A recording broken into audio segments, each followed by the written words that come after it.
ইতিহাসের পাতায় আরো একবার প্রত্যেককে স্বাগত জানাই।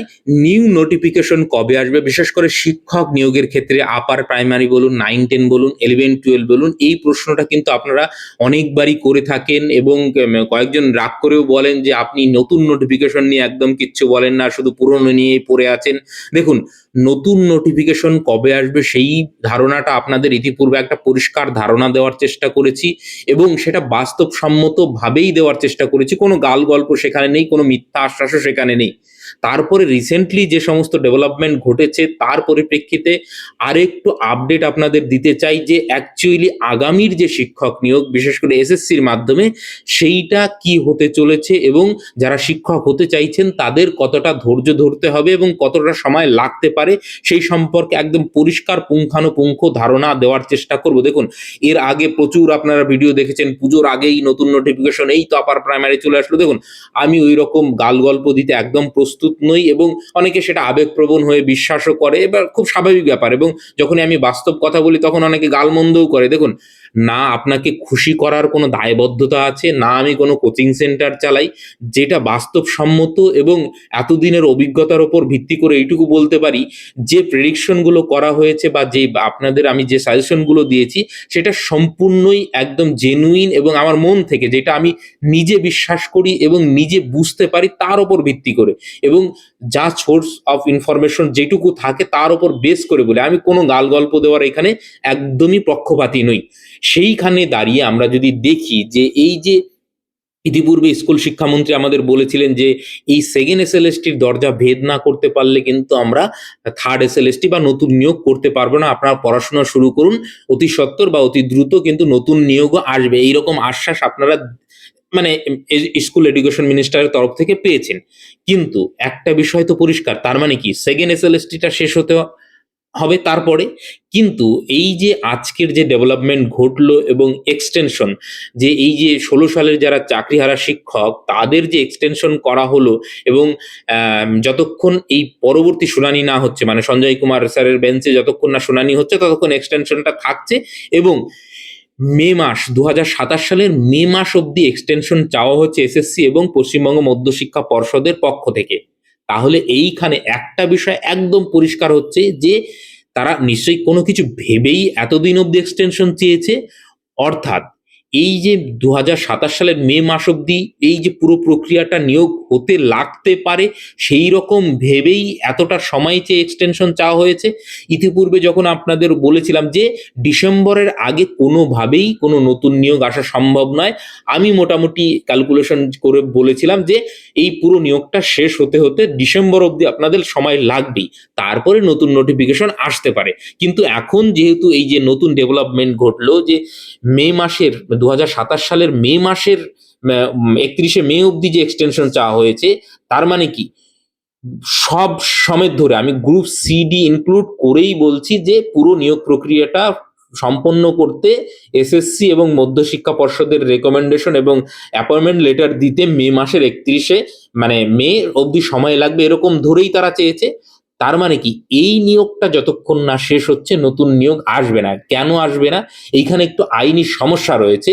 কি আইনি সমস্যা রয়েছে? একটা নিয়োগ চলাকালীন অন্য কোনো নিয়োগের নোটিফিকেশন ওইটা শেষ না হওয়া অব্দি সিমিলার নোটিফিকেশন কিন্তু আসতে পারে না। অর্থাৎ 9-10 যে নিয়োগ প্রক্রিয়াটা চলছে সেইটাতে কিন্তু নতুন করে এই মুহূর্তে নোটিফিকেশন দিতে পারবে না। যদি এসএসসি দেয় তাহলে সেইটা কোর্টে চ্যালেঞ্জ হবে এবং সেটা স্টপ হয়ে যাবে। এটাই। তাহলে তো 16 সালের কেস চলতো এবং নতুন নোটিফিকেশন তো দিতেই পারতো। 16 সাল মেটাতে পারেনি বলেই কিন্তু নতুন নোটিফিকেশন আসেনি, খুব ভালো করে বুঝতে হবে। তাহলে বলবেন এর কোনো বিকল্প আছে কি? হ্যাঁ, বিকল্প আছে। এর আগেও আমি বলেছি বিকল্প কি, তাহলে এসএসসি কে ভেঙে দিতে হবে, ডিসলভ করে দিতে হবে এবং নতুন কোনো বডিকে তার মানে এই যে সরকারি সাহায্যপ্রাপ্ত স্কুলে শিক্ষক নিয়োগের যে ক্ষমতা সেইটা হস্তান্তর করতে হবে। আপনারা জানেন যে 98 সালের যে স্কুল সার্ভিস কমিশন অ্যাক্ট, তার মাধ্যমে স্কুল সার্ভিস কমিশনকে এইটা পাওয়ার দিয়েছে। আমাদের যে লেজিসলেটিভ বডি, তারা পাওয়ার দিয়েছে স্কুল সার্ভিস কমিশন সরকারি সাহায্যপ্রাপ্ত স্কুলে শিক্ষক নিয়োগ করবে। ভালো করে টেকনিক্যাল বিষয়টা বুঝুন। তাহলে এই বডিতে যতক্ষণ একটা প্রসেস চলছে নতুন করে আসতে পারে না। তাহলে এখনই যদি আপনি চান, ধরুন আপনি আবেগপ্রবণ হয়ে বললেন, না আমাদের এক্ষুনি দিতে হবে, তাহলে আপনি সরকারকে আবেদন করুন যে আগামীর যে সমস্ত শিক্ষক নিয়োগ প্রক্রিয়া সেইটা হয় পিএসসির হাতে তুলে দিক, নাহলে নতুন কোনো বডির হাতে। যেমন পিএসসি বিহারেও হয়, এমন তো নয় যে মানে এখানে মানে হবে না। তো এই পিএসসি কে দিতে পারে। হ্যাঁ, আমাদের যে সমস্ত সরকারি স্কুল, সরকারি এবং সরকারি সাহায্যপ্রাপ্ত স্কুলের পার্থক্য নিশ্চয়ই বোঝেন, সেটা আমাদের বুঝিয়ে দিতে হবে না।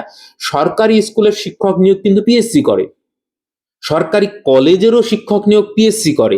তাহলে এই যে সরকারি সাহায্যপ্রাপ্ত আধা সরকারি যে সমস্ত স্কুলগুলো রয়েছে সেগুলোর শিক্ষক নিয়োগ পিএসসির হাতে তুলে দেওয়া হোক। আগামীতে যত ভ্যাকান্সি আসবে তাহলে সেইটা নতুন করে নতুন গেজেট অনুযায়ী মানে হবে। আর এইটা যদি মানে এই এসএসসির মাধ্যমে করতে হয়, তাহলে মোটামুটি আপনারা এই বছর আর কোনো রকম কোনো নতুন নোটিফিকেশন দেখতে পাচ্ছেন না। পরবর্তী বছরে কিন্তু নতুন নোটিফিকেশন দেখতে পাবেন এই নিয়োগ প্রক্রিয়া যদি শেষ হয়। অর্থাৎ এই শর্তটাই এটা যে এই নিয়োগ প্রক্রিয়া শেষ হতে হবে। এবার বলবেন তাহলে কি আর কোনো মানে উপায় নেই? হ্যাঁ, একটা উপায় আছে, সেইটা হচ্ছে দ্রুত নিয়োগ শেষ করা এবং নতুন নোটিফিকেশন আনা। এবার দ্রুত নিয়োগ শেষ করলেই আপনি কি 25-এর গেজেট নোটিফিকেশনে পরীক্ষা দেবেন? নিশ্চয়ই দেবেন না। এবং এই সরকার প্রতিশ্রুতি দিয়েছিল এই 10 নম্বর অবৈধ, তার মানে এই গেজেট নোটিফিকেশন পরিবর্তন করতে হবে নতুন নোটিফিকেশন আনার আগে। তাহলে এই নিয়োগ প্রক্রিয়া শেষ করে, এই গেজেট নোটিফিকেশন বাতিল করে নতুন গেজেট নোটিফিকেশন এনে তারপরে নিয়োগ প্রক্রিয়ার মানে যে নোটিফিকেশন সেইটা আনতে হবে। অথবা আর একটা মাত্র কাজ করতে পারে, সেইটা হচ্ছে শুধুমাত্র টেট পরীক্ষাটা এই মুহূর্তে এসএসসি নিতে পারে। আপার প্রাইমারি যেটা টেট, আপনারা দীর্ঘদিন ধরে আপার প্রাইমারি টেট থেকে বঞ্চিত। প্রতি বছর টেট নেওয়ার কথা থাকলেও কিন্তু এই মানে রাজ্য সরকার কোনো রকম কোনো টেট নেয়নি। এবার দেখুন, টেট মানেই কিন্তু চাকরির পাওয়ার কোনো গ্যারেন্টি নয়। টেট একটা যোগ্যতা মানের পরীক্ষা। আপনি আপার প্রাইমারিতে মানে পরীক্ষায় বসার জন্য বা প্রসেসে বসার জন্য এলিজেবল হলেন, তাহলে টেটটা কিন্তু সমাধান নয়। মূল সমাধান হচ্ছে আপার প্রাইমারির নোটিফিকেশনটা আসা। কিন্তু এইখানে তার আগে তো টেট নিতে হবে। এবং আমি আবারও বলছি যে অন্তত আপার প্রাইমারি নিয়োগের আগে দুটো টেট নেওয়া উচিত। দীর্ঘদিন ধরে টেট হয়নি, কারণ অনেকেরই একটা পরীক্ষায় সে কম স্কোর করতে পারে বা কারো কোনো অসুবিধা থাকতে পারে, জরুরি অসুবিধা। অন্তত এই 6 মাসের মধ্যে পরপর দুটো টেট নিয়ে নেওয়া উচিত রাজ্য সরকারের এবং এসএসসির, যাতে আগামীতে যে আপার প্রাইমারি নিয়োগ আসবে সেইখানে কোনো রকম কোনো কমতি না থাকে ভালো ক্যান্ডিডেটদের, বা কেউ যেন বঞ্চিত না হয়। একটাও ক্যান্ডিডেট যাতে বঞ্চিত না হয় কোনো কারণে, যে সে আপার প্রাইমারি টেটটা দিতে পারলো না। কারণ প্রতি বছর তো টেট নেওয়ার কথা ছিল, কিন্তু সরকার তো সেটা নেয়নি বা এসএসসি তো নেয়নি। তাহলে সেইটার জন্য আপনি একটা টেট নিয়েই যদি দিন, তাহলে কিছু সংখ্যক ক্যান্ডিডেট বঞ্চিত হতে পারে। তো সেই জন্য আমি বলছি এখন একটাই পরীক্ষা আপনারা এসএসসির মারফত দিতে পারেন, সেটা হচ্ছে টেট পরীক্ষা। সেইটার দাবি করতে পারেন, সেইটা ভ্যালিড এবং আইনত সেটা এসএসসি নিতে পারে। আপনি যদি বলেন এক্ষুনি আপার প্রাইমারির রিক্রুটমেন্ট নোটিশ বের করে দিন, বা 9-10-এর রিক্রুটমেন্ট নোটিফিকেশন বের করে দিন, বা গ্রুপ সি গ্রুপ ডির রিক্রুটমেন্ট নোটিফিকেশন বের করে দিন, তাহলে কিন্তু সেইটা আইনত পসিবল নয়। একদম পরিষ্কার বোঝাতে পারলাম যে এই বিষয়টা, যে যারা এই নতুন নোটিফিকেশনের আশায় বসে আছেন তাদেরকে বলে রাখি যে অন্তত 1 বছরের একটা পরিকল্পনা ধরে রাখুন। আমি তর্কের খাতিরে ধরলাম যে এই নোটিফিকেশনটা দ্রুত ডিসেম্বরের মধ্যে, দ্রুত বলার পরেও আমি ডিসেম্বর বলছি কিন্তু, কারণ 9-10-এর যে ইন্টারভিউ প্রক্রিয়া সেইটা শেষ হতে হতে, নিয়োগ প্রক্রিয়া হতে হতে, আমি গ্রুপ সি গ্রুপ ডি বাদ দিয়েও বলছি ডিসেম্বরের আগে কিন্তু শেষ হবে না, এবং গ্রুপ সি গ্রুপ ডি করতে গিয়েও কিন্তু পরের বছর অবধি চলে যাবে, যেরকমটা বোঝা যাচ্ছে। তাহলে আমি তর্কের খাতিরে ধরে নিলাম ডিসেম্বরের মধ্যে সমস্ত কিছু শেষ হয়ে গেল। ঠিক তারপরে নতুন নোটিফিকেশন আসলো নতুন গেজেটের ওপর ভিত্তি করে, তাহলে সেটা আমি ধরে নিলাম জানুয়ারিতেই চলে আসলো, খুব দ্রুত কাজ হলো। তাহলে জানুয়ারিতে নোটিফিকেশন আসলে 1 মাস মানে ফর্ম ফিল আপ চলবে, অন্তত 3 মাস প্রসেস চলবে, তারপরে এক্সাম যে নেওয়া হবে সেইটা হবে, তারপরে সেইটা আমি ধরে নিলাম যে তারপরে সেই এক্সামটাও দ্রুত নেওয়া হলো, তারপরে ভাইবা প্রসেস আছে। তার মানে কি, আপনি যদি চাকরি, আমি এর আগে একদম বলেছিলাম যে আপনি যদি চাকরি বেতন পেতে পেতে না হলেও আপনাকে 1 বছর অপেক্ষা করতে হবে, এইটা আরো 3 মাস আগে আপনাদের আমি বুঝিয়েছিলাম। তো সেইখানে এখনো বলছি, যদি খুব দ্রুত সবকিছু হয়, আবারও বলছি খুব দ্রুত সবকিছু হয়, সব সরকারের সদিচ্ছা সবকিছু থাকে, তারপরেও 9-10 মাসের আগে কিন্তু আপনি নতুন নিয়োগ মানে একদম নিয়োগ পেয়ে যাবেন এরকমটা। খুব বেশি হলে জুন-জুলাইয়ের মধ্যে আপনার পরীক্ষা হয়ে যেতে পারে আগামী বছরের। মানে সবকিছু ঠিক থাকলে। তার আগে কিন্তু কোনো প্রসেস আমি অন্তত এই যুক্তিতে, হ্যাঁ, যুদ্ধকালীন তৎপরতায় কোনো সরকার যদি কিছু মনে করেন তাহলে সেটা করতেই পারে। যে ২ মাসে ফর্ম ফিল আপ করিয়ে ৩ মাসের মধ্যে পরীক্ষা নিয়ে ১ মাসের মধ্যে রেজাল্ট দিয়ে নিয়োগ করে দিতে পারে। সেইটা আলাদা ব্যাপার। বিহারের মতন ভাইবা তুলে দিতে পারে। তাহলে নিয়োগ প্রক্রিয়াটা আরো মানে কম টাইমের মধ্যে হওয়া সম্ভব। তো এইটুকু বুঝতে পারলেন যে আপনি যদি শিক্ষক হওয়ার স্বপ্ন দেখেন, আপনাকে অন্তত আরো ১ বছর সময় হাতে নিয়ে এইরকম একটা পরিকল্পনা আপনাকে করতে হবে। এইটুকু পরিষ্কার হলো। এইবার যদি মনে করেন যে না আমার খুব মানে ৪-৫ মাসের মধ্যে চাকরি হলে ভালো হয় বা আমার মানে ওই অনিশ্চয়তার মধ্যে থাকতে চাইছি না, তাহলে বলবো যে সমস্ত কেন্দ্রীয় সরকারের যেমন সিজিএল, এইচএসএল এই ধরনের পরীক্ষা অনেকেই আছেন দেন, প্র্যাকটিস করেন, কম্পিটিটিভ এক্সামের সাইড বাই সাইড প্রিপারেশন নেন। সেগুলোর দিকে অথবা রাজ্যের যে সমস্ত পিএসসি আগামীতে আসতে চলেছে, মিসলেনিয়াস বলুন, আইসিডিএস বলুন, সেগুলো করতে পারেন। আর এমন বলে না ওই পরীক্ষা দেওয়ার মতন এখন আর মানসিকতা নেই, বয়সটা অনেক বেড়ে গেছে বা হয়ে গেছে। এইবার শুধুমাত্র এসএসসির চাহিদায় যারা বসে রয়েছেন, আমি বলব এখন থেকে প্ল্যান বি রেডি রাখুন আপনারা। একদম সত্যি কথা যেটা, যে প্ল্যান বি রেডি না রাখলে কি হবে? এরপরে কবে হবে? এবার তারপরে যদি তখন না হয়, তার কত বছর পরে আবার আরেকটা এসএসসি হবে তার কোনো নিশ্চয়তা নেই। এবং টিচিং জবে যে অপরচুনিটি সেইটা দিনকে দিন কিন্তু সংকুচিত হচ্ছে। এটা আপনারা দেখতেই পাচ্ছেন। এবং টেকনোলজি যত উন্নত হবে সেইটা কিন্তু তত আরো সংকুচিত হবে। এটা বাস্তব কথা। আপনারা কতটা কি বুঝতে পারছেন আমি জানি না। বিশেষ করে হায়ার এডুকেশন এর ক্ষেত্রে কিন্তু মানে এই টিচিং জবের অপরচুনিটিটা কিন্তু আগামীতে আরো সংকুচিত হবে। সেক্ষেত্রে আপনি প্ল্যান বি যদি না রেডি রাখেন তখন কিন্তু মানে আরো ডিলে হয়ে যাবে। এইবার বলবেন প্ল্যান বি কি রেডি রাখতে পারি? অবশ্যই আপনাকে কোনো না কোনো বিজনেস বা কোনো অন্য কিছু বিকল্প নিজস্বও করতে পারেন বা কোনো প্রাইভেট জব অপরচুনিটির দিকে ভাবতে পারেন। এবার প্রাইভেট এখন তো প্রচুর মানে প্রতিষ্ঠান রয়েছে। পড়াশোনার সঙ্গে মানে স্কুলগুলোও রয়েছে, কোচিং সেন্টার রয়েছে, সেগুলোর সঙ্গে যুক্ত হতে পারেন। অথবা বললেন, "না, আমার অত দরকার নেই, আমি নিজের মতন বিজনেস করব।" সেটাও করতে পারেন। এবার যদি বলেন, "না, আমার পুঁজি নেই, কিন্তু আমার বিজনেস আইডিয়া আছে বা আছে," তাহলে আমি বলব লোকাল যে বিডিও অফিস সেইখানে যান, আপনার যে প্রপোজাল বিডিওর সঙ্গে কথা বলুন। অনেক স্কিম রয়েছে এবং আপনি যদি সঠিকভাবে তাদের অ্যাপ্রোচ করতে পারেন তাহলে কিন্তু আপনি ওইখান থেকে সাবসিডি লোন বলুন বা বিভিন্ন রকম টেকনিক্যাল সহায়তা সেগুলো কিন্তু পাবেন। মেয়েরা হলে তো আরো অনেক বেশি পাবেন। তো এই বিষয়গুলো আমি কেন বলছি? আমি জানি যে এইগুলো মানে শুনতে অনেকটা খারাপ লাগে, কিন্তু বাস্তবতা এইটাই যে 100% সবার চাকরি হবে না। তাহলে তো সে তো জীবনে তার মানে নয় যে সে ব্যর্থ হয়ে গেল চাকরি পেল না বলে তার জীবনটা। সে নিশ্চয়ই কিছু না তো কিছু করবে। তাহলে এখন থেকেই সেই প্ল্যান বি যদি রেডি রাখা যায় তাহলে কিন্তু সেইটা উম পরবর্তী সময়ে মানসিক যে কষ্ট বা মানসিক যন্ত্রণা সেইটা থেকে উত্তরণের ক্ষেত্রে অনেক বেশি সহায়ক হয়। তো এই হচ্ছে একদম বাস্তববাদী আমার মানে পরিকল্পনার কথা বললাম। টিচিং জবের জন্য থাকলে ১ বছর অন্তত আপনার পরিকল্পনা থাকবে যে ১ বছর অন্তত আমার সময় দিতে হবে এর পেছনে। আর যদি মনে হয় না আমি অন্য বিকল্প দেখব, কম্পিটিটিভ এক্সামের দিকে যেতে পারেন। অথবা আপনি যদি মনে করেন না আমার অনেক বয়স হয়েছে, এখন কম্পিটিটিভ এক্সামের মতন জায়গায় গিয়ে মানে সেই সময়টা দেওয়া আমার পক্ষে সম্ভব নয়। এখন নতুন করে ম্যাথ, রিজনিং বা ওইসব কোয়েশ্চেন গুলো আবার দেখে আমার সাবজেক্টে আমি এক্সপার্ট, আমি এই এসএসসির জন্য অপেক্ষা করব।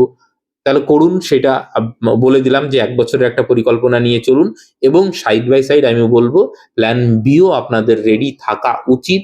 যদি আপনি মানে বাস্তবতা মানে অনুধাবন করতে পারেন। কারণ একদম মানে এইটা এক পরিষ্কার হয়ে যাচ্ছে যে প্রাইভেটাইজেশন এর দিকে কিন্তু আমরা খুব দ্রুত হারে এগোচ্ছি এবং আগামী দিনে প্রাইভেট জবই ম্যাক্সিমাম হতে চলেছে। প্রাইভেট স্কুল বলুন, প্রাইভেট কলেজ বলুন বা প্রাইভেট কোনো সংস্থা বলুন, কোচিং ইন্ডাস্ট্রি বলুন বা কোনো স্কিল ডেভেলপমেন্টের ক্ষেত্রে বলুন। আপনি ধরুন কোনো কম্পিউটারের কোনো বিষয়ে বেশ দক্ষ, এক্সেল পারেন বা কোনো ডিজাইন কোর্স করেছেন, সেগুলো নিয়ে আপনি নাড়াঘাটা করেন। তো এখন বিভিন্ন ধরনের জব অপরচুনিটি নতুন, নতুন টেকনোলজির জন্য আসছে, সেগুলো এক্সপ্লোর করতে পারেন। তো এই বিষয়গুলো কিন্তু আমি বলব যে একজন আ বড় দাদা হিসাবে বা ভাই বন্ধু হিসাবে আমার অন্তত এই সাজেশন যে আপনি বিষয়টা সম্পর্কে একদম পরিষ্কার ধারণা রেখে সেই অনুযায়ী কিন্তু আপনি আপনার মতন পরিকল্পনা সাজান। শুধুমাত্র আবেগপ্রবণ হয়ে কিন্তু এইখানে কাজ হবে না। যে মানে এই বোধহয় সরকার ৬ মাসের মধ্যেই আমার নিয়োগ করে দেবে। সরকারের এত তাড়া নেই যে আপনার মানে বেকারত্ব নিয়ে সে খুব চিন্তিত। যদি চিন্তিতই হতো তাহলে কিন্তু আমাদের এডুকেশন সিস্টেম বলুন বা এই যে নিয়োগকারী সংস্থা তার যে বলুন সেগুলো অনেক আগেই ঠিক করা হতো। তো আমাদের যে সমস্ত কিছু আমাদের যে জীবন জীবিকার যে সমস্ত বিষয়বস্তু সেটা কিন্তু অনেকটাই পলিটিক্যাল উইলের ওপর নির্ভর করে। তাই এবার সেই পলিটিক্যাল উইল কতটা দেখাবে রাজ্য সরকার এবং কতটা দ্রুততার সঙ্গে কাজ করবে সেইটা আমাদের হাতে নেই, কিন্তু সেটা সমস্তটাই মানে যারা এক্সিকিউটিভ বডি রয়েছে, যা পলিসি মেকার রয়েছে তাদের কাছে। হয় তাদের কাছে যেতে হবে, আবেদন নিবেদন করতে হবে, নাহলে আন্দোলন করতে হবে, নাহলে নিজের রাস্তা নিজে ভাই বেছে নিতে হবে। এটাই হচ্ছে মোদ্দা কথা। তো যাই হোক, এরপরেও যদি আপনাদের কোনো মতামত থাকে কমেন্ট সেকশনে নিশ্চয়ই আমাকে জানাতে পারেন। কিন্তু মানে অনেকেই প্রশ্ন করেন, "কবে আসবে দাদা? কবে নতুন নিয়োগ আসবে?" খারাপ লাগে। বুঝতেই পারি এবং আপনারাও হয়তো সবটাই বুঝতে পারেন যে কি পরিস্থিতি চলছে। তারপরেও আশায় মরে চাষা, আর কি বলবো? যে এই বোধহয় কালকেই নোটিফিকেশন আসলো। কিন্তু বাস্তব তো সেটা নয়। কালকে নোটিফিকেশন আসবে না এবং মানে আসলেও সেটা কতদিনে কি মানে প্রসেসটা কমপ্লিট হবে সেইটারও কিন্তু কোনো নিশ্চয়তা নেই। আমি কোনো রকম কোনো নেগেটিভ বা ডিমোরালাইজ কথার মানে যাচ্ছি না, বা এইগুলোকে আপনি তো ডিমোরালাইজ করছেন, আপনি ব্যবসার কথা বলছেন, আমরা চাকরির কথা ভাবছি। অবশ্যই চাকরির কথা তো ভাববেন, সেটা আপনার ফার্স্ট প্রায়োরিটি। কিন্তু এটাও তো বাস্তব যে 100% ছেলেমেয়ের চাকরিটা হবে না। তাহলে তারা কি করবে? বেশিরভাগ জনেরই চাকরি হবে না। কত পার্সেন্ট? 5%, মেক্সিমাম 10% এর চাকরি হবে। বাকি 90% মানুষ তো কিছু না কিছু করবে জীবনে। তারা তো আর মানে বসে থাকবে না। তো সেই জন্যই এই কথাগুলো বলা, এবং এটা কোনো মানে কি বলবো? উম আপনাদের অনুপ্রাণিত করা বা ডিমোটিভেট করা কোনটাই না। শুধুমাত্র বাস্তবটা তুলে ধরা, এইটুকুই উদ্দেশ্য ছিল। বাকি আপনারা যথেষ্ট শিক্ষিত, বোঝেন। নিশ্চয়ই আমি যেগুলো বললাম রিলেট করতে পারবেন এবং আপনারা প্রত্যেকটা জিনিস সম্পর্কেই অবগত। তারপরেও মানে যাই হোক, এই কথাগুলো শেয়ার করলাম যেটা আমার মনে হয়। বাকি আপনাদের অন্য কিছু মনে হলেও আপনারা সেটা অবশ্যই কমেন্টে আমাকে জানাবেন। ভালো থাকবেন, সুস্থ থাকবেন। Thank you.